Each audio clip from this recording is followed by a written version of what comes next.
ரோஜா பூங்காவில் பராமரிப்பு பணி தீவிரம்.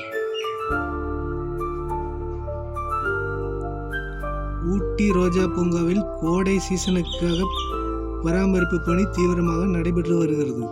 ரோஜா பூங்கா நீலகிரி மாவட்டம் தோட்டக்கலைத்துறை கட்டுப்பாட்டில் ஊட்டி ரோஜா பூங்கா 4.40 ஏக்கர் பரப்பில் அமைந்துள்ளது.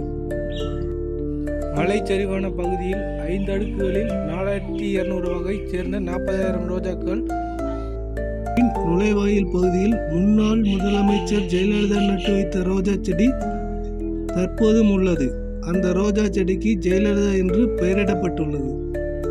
மேலும் வெளிநாடுகளிலிருந்து கொண்டு வரப்பட்ட ரோஜா செடிகளும் உள்ளன.